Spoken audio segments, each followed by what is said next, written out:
Alright guys, here we are continuing to play Final Fantasy VII in all its majesty. And let us continue where we last left off in the game.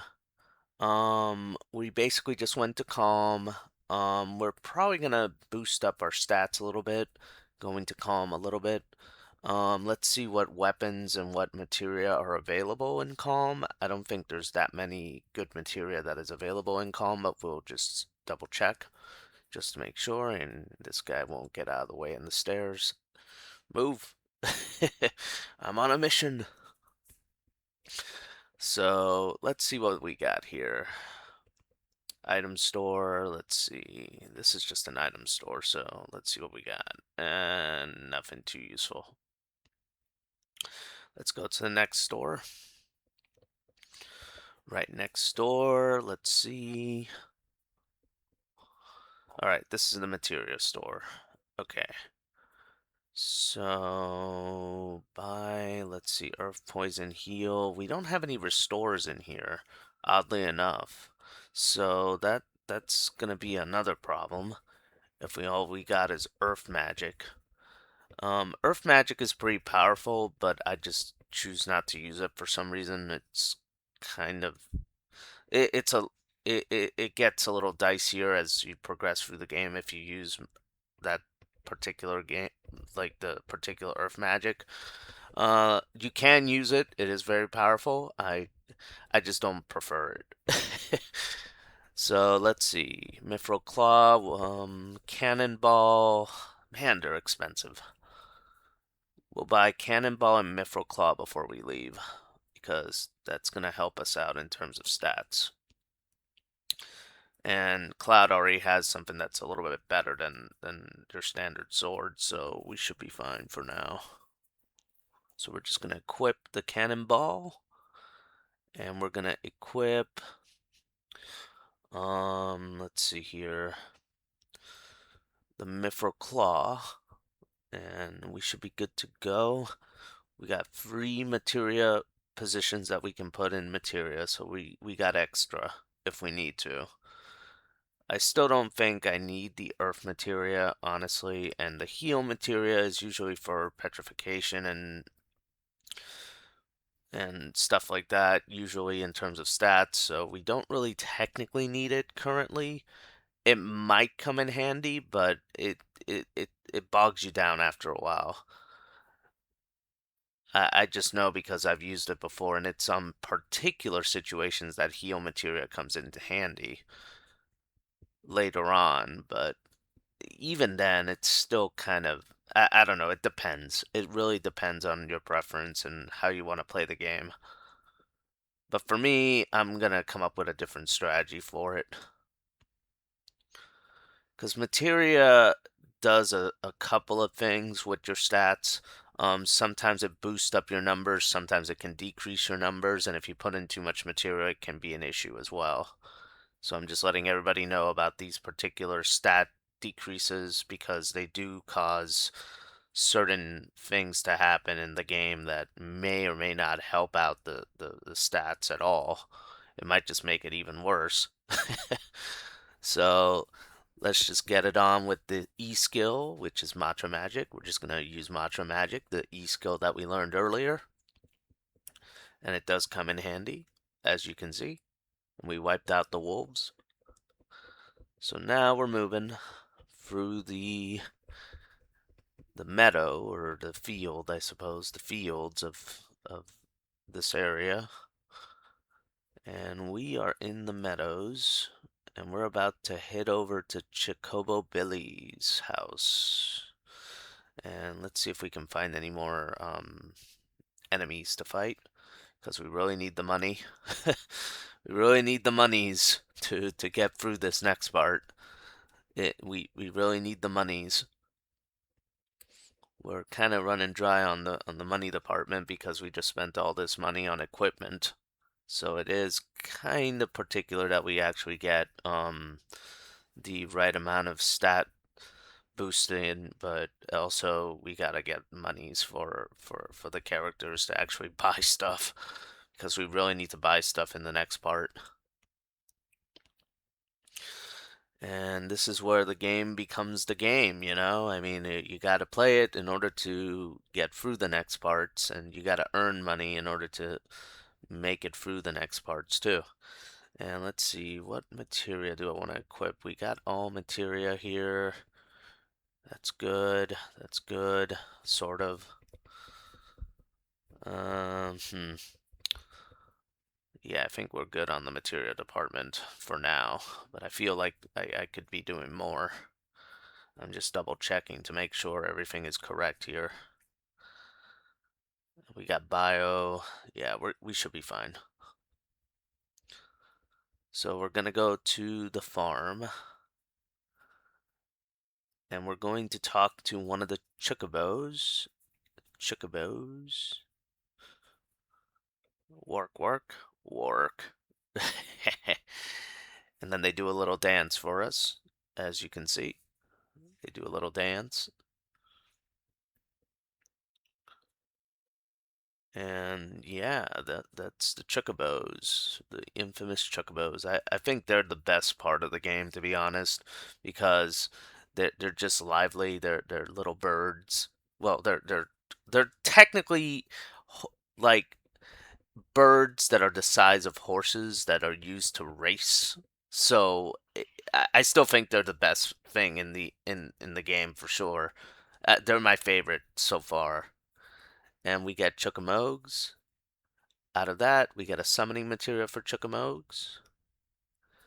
Out of that little dance, which is amazing. And now we're going to be moving on up to the next house. We're going to talk to the main guy, the landlord, I suppose, of the house, Chocobill. And he's probably going to tell us how to get through the next area, through the marshes, to Midgar Salom, which is the big snake. That is the serpent creature that's like 30 feet tall. And we're going to have to get through it. And we have to use a chocobo in order to get through it. So we got to go in and talk to Chocobo Billy, which is over here. Chocobilly, where is he? There he is. There he is. Okay. And give me one, and we're out of luck. Old folks. But yeah, we're basically stuck in a situation where we have to catch one ourselves with Chocobo Lure. And that's basically a material that you have to buy in this next part for 2,000 gil, which I honestly think is expensive. But we have to buy it, so we're gonna get it anyways, so we should be fine.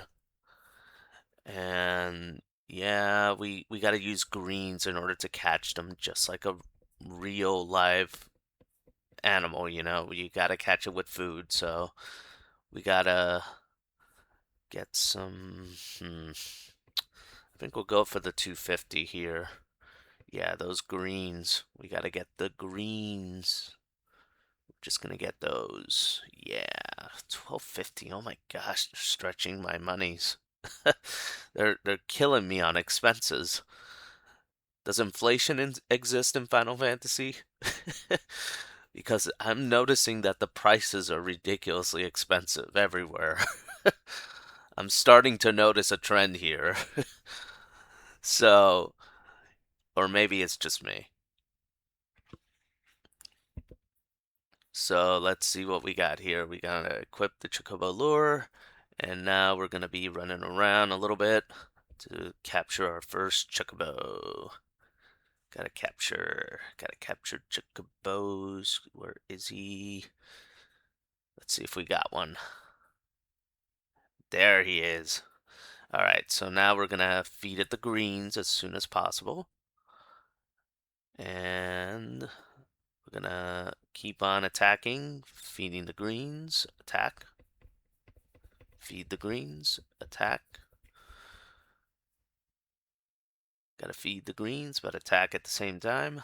It's kind of, you gotta feed the chocobo at the same time attack the enemies. So you gotta be careful not to attack the chocobo while you're in this process, otherwise you will have problems.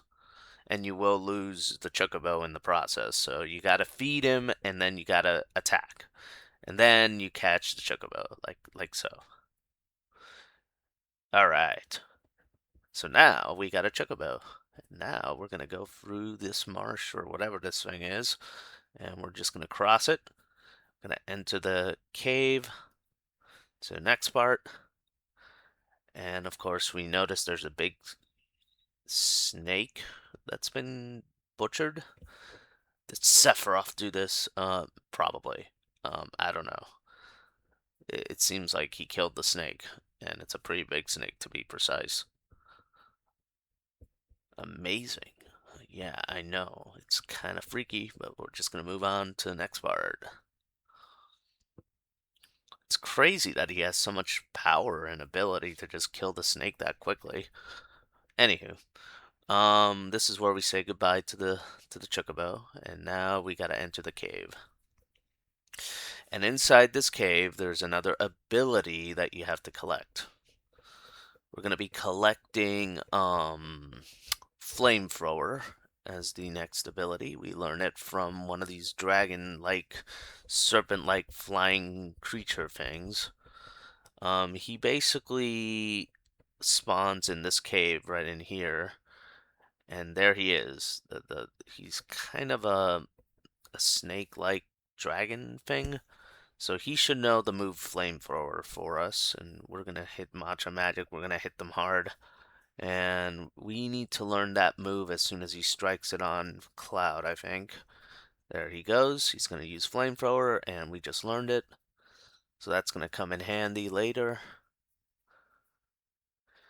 We're just going to use Matcha Magic to finish it off, of course. And that's pretty much this part. You just learn moves and you use them against them. Of course, I'm not going to use Flamethrower against this dragon thing because that is his strength, so it won't really hurt him much. So now that we've won, we basically move on forward to the next part. And, what is this? Long range materia. That's going to come in handy for us later. Of course. You got to try and collect everything. I'm going to have to come back to this cave anyways to collect certain things. So it really doesn't matter if I miss one little thing, and I know I'm missing out on that green item over there, but we'll be coming back to this cave eventually in either way, so it's okay. It's okay. It's it's it's it's forgiving enough to come back to certain areas. At least you can come back to these areas later on. But on certain parts of the game, the game is not as forgiving on certain areas, so just keep that in mind. In this area, you can go back, but on certain areas, it's not as forgiving. So now we meet up with the Turks. We're basically going to say from the Turks, right? And of course, they are basically saying, they're basically still talking about Eris at this point, and they're saying that there's more to their job than meets the eye, and they just got a new member who's Elena. She's over here with blonde hair, and basically she spills the beans on the plans because she's kind of a rookie. So she basically says, "Oh, well, I got promoted and because Reno got hurt or whatever because we took him out." And basically she tends to talk too much, and Sephiroth is heading over to the Junon Harbor according to what we're being told here. That's basically what's going to happen. We just got our orders to file the report. Well, they did, not me. There we go. Junon Harbor. That's exactly where he's going. And we just got to chase after him to the next part of the game. And of course, Reno wants to show his affection to us afterwards because he recovered and he's going to get a weapon against us, of course. Lovely. and she wants to give the regards. Sang wants to give the regards to Eris, of course, and we're just gonna avoid that because we're just gonna go in here. We're gonna collect some more items. Elixir, that's gonna come in handy later, and I know exactly where to use it. And of course, now we're moving. We're gonna be climbing this tree thing. Or this vine. I'm not entirely sure, a root, sort of a root. And now we're out on the other side of the cave, and now we gotta see about using a potion because my characters are kind of weak right now. We gotta heal up a little bit with the potions. And now we're moving forward. And now we go to Fort Condor, where we deal with another mission that we got to deal with in order to rest up the characters. We're basically going to help the Condors at this point, because that's what we're going to do. We're just going to help them. We'll help you, even though I know where the Junon Harbor is, so I don't necessarily need the help. So it's okay. Now we're going to go up this rope. And yeah, this is basically going into the main area of the Fort Condor area. And we're going to be climbing up these stairs. There's always stairs in this game. My goodness. There's a lot of stairs. And of course, they're going to be asking us to help them basically take down the Shinra enemies that are basically trying to take down the Condor at this point. And we're just going to say, I guess so, because that's the right response. Well, sort of.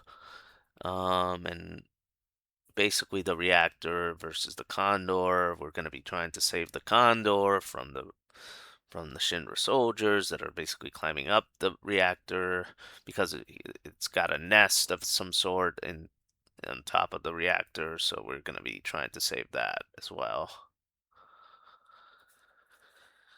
And apparently they only hatch every few years, so we're basically trying to protect the Condor essentially. All right. So yeah, we're doing that now. And we have no money to defend anything, so we're basically broke. I'm making promises left and right here. But we're gonna agree to it just because they're gonna heal us up, and that's gonna help us out in the long run. But we don't have to help them right off the bat. We can help them later on in the story as time progresses. But we'll keep our deal, but we're gonna have to do it later, not right now. And of course, we're gonna rest up. We're resting, resting, resting, resting. And now we're gonna save the game. Saving the game is what I do best. So, I'm gonna save the game right here.